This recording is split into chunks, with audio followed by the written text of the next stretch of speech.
ओम धन्वंतरय नमः। आज हम लोग नवरात्र व्रत का क्या महत्व है और उसका पालन किस विधि से हमको करना चाहिए उसके बारे में हम चर्चा करेंगे। पूरे साल भर में 6 नवरात्र आता है और ये नवरात्र का जो समय है ये ऋतु संधि का समय है। ये तो ऋतु संधि क्या है ना, जो ऋतु अभी कंटिन्यू कर रहा है उसका अंतिम 7 दिन और आने वाला ऋतु के आद्य 7 दिन, ये 14 दिन को ही ऋतु संधि कहा गया है। और हमको निरोग रहने के लिए ये ऋतु संधि के समय में अल्पाहार करने की उपदेश दिया गया है। तो 6 नवरात्र में से प्रधानतः हम 2 नवरात्र का पालन करते हैं।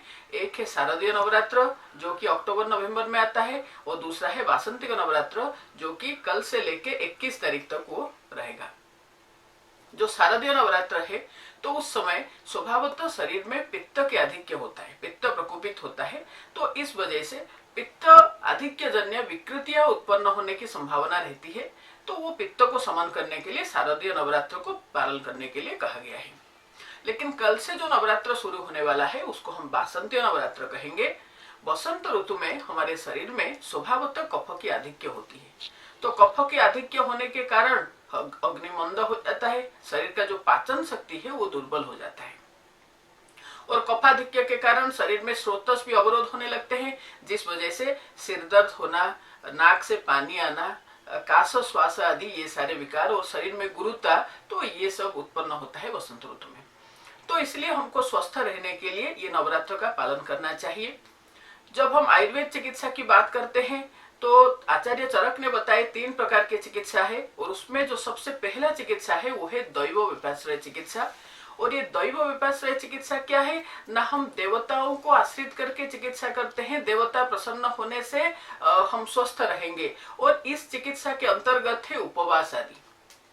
और ये जो नवरात्र का उपवास है तो उसका अर्थ है कि लघु अन्न सेवन करते हुए अग्नि को उद्दीप्त करना है, दोषों का पाचन करना है। इसका अर्थ अनशन करना नहीं है या निराहार रह के, भूखा रह के, खाली पेट रह के व्रत करना नहीं है।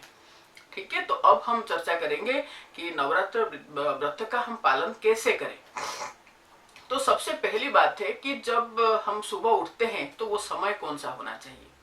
तो सूर्योदय के समय या उससे कुछ समय पहले से ही हमको उठना आवश्यक है, जिसको कि आयुर्वेद में कहा गया ब्राह्म मुहूर्त। अगर हम लेट उठते हैं तो उसको हम दिवास्वप्न कहेंगे और उससे शरीर में दोषों का संचय हो जाता है, दोषों की वृद्धि हो जाती है, रोग उत्पन्न होता है। ठीक है। नंबर 2 ये है कि दोपहर के समय में जो हम खाना वाना खा के सो जाते हैं उसको हम दिवास्वप्न कहते हैं और वो शरीर के लिए बहुत ही हानिकारक है। तो ये हमारा शरीर के अंदर जितने भी दोष हैं वो सबको बढ़ाने वाला होता है ये दिवास्वप्न।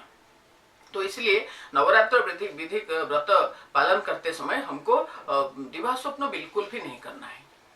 उसके नेक्स्ट हम अपना नित्य कर्म करेंगे और उसके अंतर्गत जो स्नान कर्म है तो स्नान करते समय हमको गुनगुना पानी का व्यवहार करना है, क्योंकि इस समय हमारे शरीर में कफ की आधिक्य रहती है। तो अगर हम ठंडा पानी से नहाते हैं तो ये कफ का प्रकोप और बढ़ जाने का संभावना रहेगी। इस वजह से हमको गुनगुना पानी से ही स्नान करना है। स्नान करने के बाद जब हम पूजन करेंगे तो पूजन करते समय हमको घी का दीपक या सरसव तेल का दीपक जलाना उचित रहेगा, क्योंकि घृत और सरसव जो है ये दोनों ग्रह बाधा नाशक होते हैं। ज्योतिष शास्त्र में, आयुर्वेद में जिसको ग्रह बाधा कहा गया है उसको साइंटिफिक लैंग्वेज में उसको वायरस बैक्टीरिया ही हम कह सकते हैं।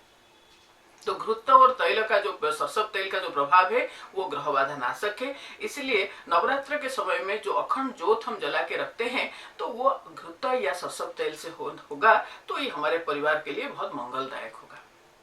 दूसरी बात है, जब हम दोनों समय सुबह शाम पूजा करेंगे तो पूजा करने के बाद घर के अंदर धूपन करना चाहिए हमको। और वो धूपन कैसा होगा, इस धूपन को हम गोमय का जो शुष्क उपले होते हैं तो वो उपले में गुगुल, नींब पत्र, घी और उसमें कुछ सरसव, ठीक है, तो इसको डाल के और सैंधव, तो इसको डाल के हमको धूपन करना चाहिए। और इस धूपन को हमको पूरे घर में, सारे कमरे में इसको हमको घुमाना चाहिए। तो ये ग्रह नाशक होते हैं, ये घर में जितने भी प्रकार के प्रदूषण होगा उसको ये घर को इससे मुक्त करेगा और परिवार में सभी व्यक्ति आरोग्य प्राप्त करेंगे।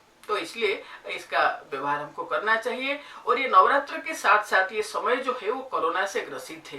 तो ये जो मैंने आपको धूपन के बारे में बताया या फिर सरसों तेल का दीपक या घृत का दीपक जलाने के लिए कहा, तो ये कोरोना के लिए भी, कोरोना से मुक्ति पाने के लिए भी ये बहुत सहायक होगा। उसके नेक्स्ट हम भोजन के बारे में चर्चा करेंगे।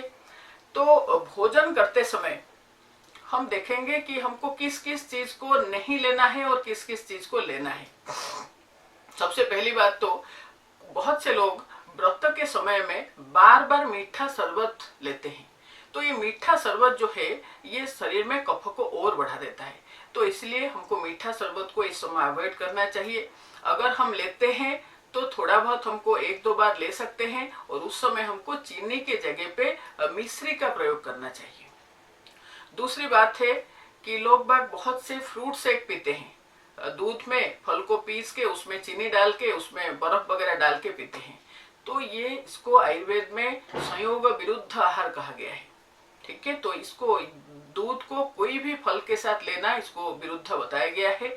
तो ये आगे जाके शरीर में बहुत सारे निंद्य व्याधि उत्पन्न करने वाला है, जैसे कि त्वक विकार आदि। तो इस नवरात्र व्रत का पालन करते समय हमको दूध, पनीर, दही ये सबको वर्जन करना चाहिए। ये सबको बिल्कुल भी सेवन करना नहीं चाहिए, क्योंकि हमने भी देखे हैं बहुत से लोग दिन में 2-2 बार दही खाते हैं नवरात्र पालन करते समय। तो दही का सेवन तो सर्वथा निषेध है नवरात्र के समय में। ना तो हम शारदीय नवरात्र में प्रयोग करेंगे, ना उसको वासंतीय नवरात्र में प्रयोग करेंगे, क्योंकि दही सेवन करने से शरीर में कफ और पित्त ये दोनों की बहुत वृद्धि हो जाता है। ये उष्ण होता है, स्रोतस को रोकने वाला होता है। तो इस वजह से जिन लोगों को हेडेक वगैरह की प्रॉब्लम रहती है ये और ज्यादा बढ़ जाता है। जिनको नाक से खून टपकता है उनका ये बहुत ज्यादा बढ़ जाता है। तो व्रत के समय में पर्टिकुलरली ये वासंतीय नवरात्र पालन करते समय हमको विशेष ध्यान रखना है कि ना तो हम फ्रूट शेक पिएंगे, ना पनीर खाएंगे, ना हम दही खाएंगे। उसके नेक्स्ट चलेंगे कि हमको भोजन में कौन से अन्न लेना चाहिए। तो भोजन में हमको श्यामक अन्न, जिसको कहते हैं व्रत वाला चावल, तो श्यामक अन्न का प्रयोग करना चाहिए, जिसको सावा चावल भी कहते हैं। तो ये श्यामक अन्न जो है ये लघु होता है और ये शरीर से दोषों को निहरण करने में ये हमको सहायता करता है। तो इसलिए हमको ये श्यामक अन्न को ही लेना चाहिए। भोजन बनाते समय हमको सैंधव का प्रयोग करना चाहिए, जिसको कि आम भाषा में व्रत वाला नमक कहते हैं। बल्कि मैं सबको यही अनुरोध करूंगी कि अगर हम सभी लोग अपने परिवार में सिर्फ नवरात्र नहीं पूरे साल भर हम सैंधव का प्रयोग करते हैं भोजन बनाते समय, तो हमारे साथ साथ हमारा पूरा परिवार स्वस्थ रहता है। क्योंकि सैंधव लवण जो है, जिसको आप व्रत वाला नमक कहते हैं, तो ये सारे दोषों को समन करता है। त्रिदोष नाशक कहा गया है इसको आयुर्वेद में। उसके नेक्स्ट बहुत ज्यादा मात्रा में लोग आलू का प्रयोग करते हैं नवरात्र विधि में, सामान्य आलू का। तो ये आयुर्वेद में ये जो सामान्य आलू है उसको सबसे अहिततम कंद कहा गया है। तो इसका प्रयोग करने से शरीर में दोषों की वृद्धि होती है। तो इसलिए हमको सामान्य आलू को प्रयोग नहीं करना है। आलू के जगह पे अगर हम सूरण का प्रयोग करते हैं, जिसको कि हम लोग जिमीकंद भी कहते हैं, तो ये हमारे लिए बहुत ही ज्यादा हितकर होगा। क्योंकि ये सूरण या जिमीकंद जो है वो क्षारीय होने के कारण ये शरीर के अंदर अग्नि को दीपन करेगा, हमारा पाचन शक्ति को बढ़ाएगा। उसके साथ साथ दोषों को निकालने में ये हमको सहायता करेगा, कोष्ठ शुद्धि करने में ये हमको सहायता करेगा। तो इसलिए सामान्य आलू के जगह पे हम अगर सूरण का प्रयोग करेंगे या जिमीकंद का प्रयोग करेंगे तो ये हमारे लिए हितकर रहेगा। उसके नेक्स्ट, जैसे कि हम दूध के बनाए हुआ चाय लेते हैं, तो चाय हमको लेना नहीं है। चाय के जगह पे हम तुलसी, सूंठी, काली मिर्च, दालचीनी और गुड़ची, तो इसको डाल के एक क्वाथा बनाना है और उसमें हल्का सा मिश्री और हल्का सा सेंधव डाल के उसको सुबह शाम 2 बार इसको थोड़ी थोड़ी मात्रा में इसको लेना चाहिए। ये जो उपवास है, तो इसका करने का जो प्रधान उद्देश्य है हमारा वो क्या है ना, दोषों को पाचन करना, उसके साथ साथ हमारी जो पाचन शक्ति है जिसको हम अग्नि कहते हैं, तो उसको उद्दीप्त करना है।